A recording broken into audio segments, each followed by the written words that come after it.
जय श्री कृष्ण। श्रीमद् भगवद गीता अध्याय 14।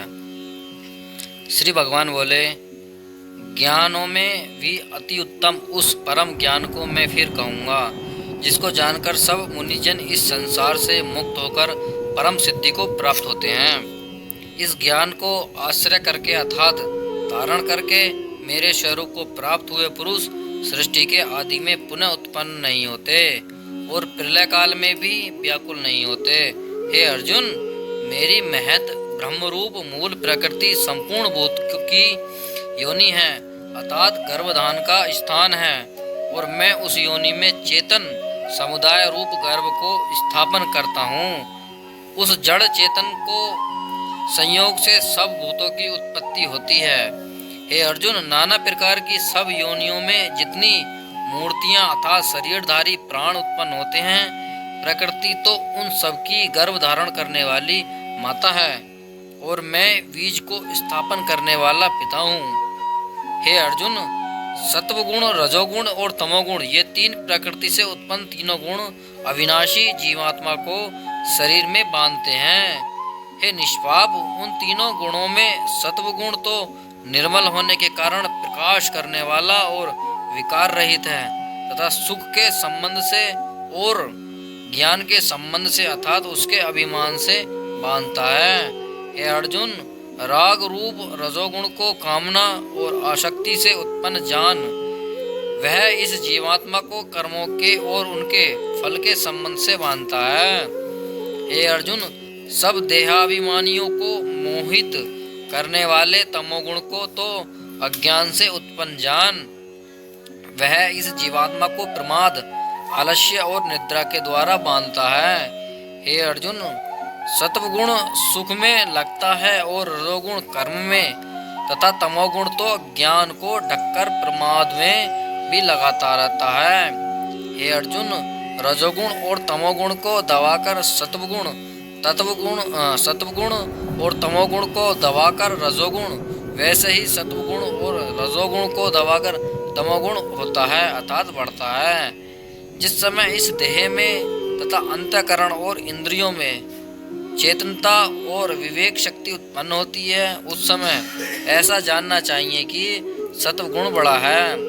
हे अर्जुन, रजोगुण के बढ़ने पर लोभ प्रवृत्ति, स्वार्थ बुद्धि से कर्मों का सकाम भाव से आरंभ, अशांति और विषय भोगों की लालसा, ये सब उत्पन्न होते हैं। हे अर्जुन, तमोगुण के बढ़ने पर अंतःकरण और इंद्रियों में अप्रकाश, कर्तव्य कर्म में अप्रवृत्ति और प्रमाद अर्थात व्यर्थ चेष्टा और निद्रा आदि अंतःकरण की मोहिनी वृत्तियां, ये सब ही उत्पन्न होती हैं। जब यह मनुष्य सत्वगुण की वृद्धि और मृत्यु को प्राप्त होता है, तब तो उत्तम कर्म करने वालों के लिए निर्मल दिव्य स्वर्ग आदि लोकों को प्राप्त होता है, और रजोगुण के बढ़ने पर मृत्यु को प्राप्त होकर कर्मों की आसक्ति वाले मनुष्य में उत्पन्न होता है, तथा तमोगुण बढ़ने पर मरा हुआ मनुष्य कीट पशु आदि मूढ़ योनियों में उत्पन्न होता है। श्रेष्ठ कर्म का तो सात्विक अर्थात सुख, ज्ञान और वैराग्य आदि निर्मल फल कहा है। रजस कर्म का फल दुख एवं तामस कर्म का फल अज्ञान कहा है। सत्वगुण से ज्ञान उत्पन्न होता है, रजोगुण से निसंदेह लोभ तथा तमोगुण से प्रमाद और मोह उत्पन्न होता है और अज्ञान भी होता है।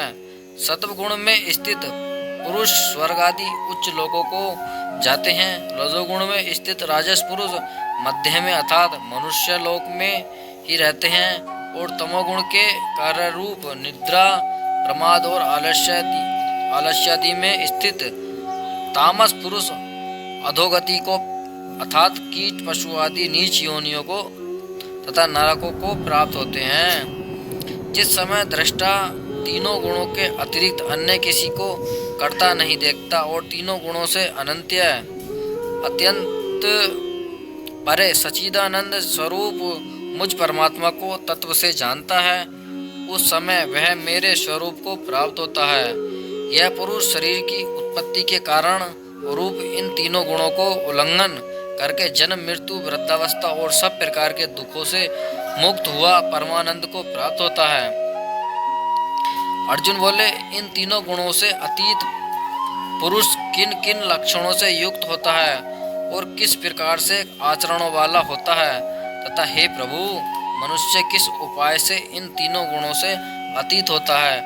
श्री भगवान बोले, हे अर्जुन, जो पुरुष सत्वगुण के कार्य रूप प्रकाश को और रजोगुण के कार्य रूप प्रवृत्ति को तथा तमोगुण के कार्य रूप मोह को भी न तो प्रवृत्त होने पर उनसे द्वेष करता है और न निवृत्त होने पर उनकी आकांक्षा करता है, जो साक्षी के सदृश स्थित हुआ गुणों के द्वारा विचलित नहीं किया जा सकता और गुण ही गुणों में वर्तते हैं, ऐसा समझता हुआ जो सच्चिदानंद परमात्मा में एक ही भाव से स्थित रहता है एवं उस स्थिति से कभी विचलित नहीं होता, जो निरंतर आत्मभाव में स्थित दुख सुख को समान समझने वाला, मिट्टी पत्थर और स्वर्ग में समान भाव वाला, ज्ञानी प्रिय तथा अप्रिय को एक सा मानने वाला और अपनी निंदा स्तुति में भी समान भाव वाला, जो मान और अपमान से सम है, मित्र और वैरी के पक्ष में भी सम है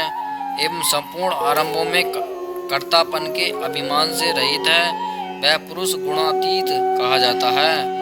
और जो पुरुष अव्यभिचारी भक्ति योग के द्वारा मुझको निरंतर भजता है, वह भी इन तीनों गुणों से भली भांति लांघकर सच्चिदानंदन ब्रह्म को प्राप्त होने के लिए योग्य बन जाता है, क्योंकि उस अविनाशी परब्रह्म और अमृत का तथा नित्य धर्म का और अखंड एकरस आनंद का आश्रय मैं हूँ। श्रीमद् भगवद गीता 14वां अध्याय समाप्त।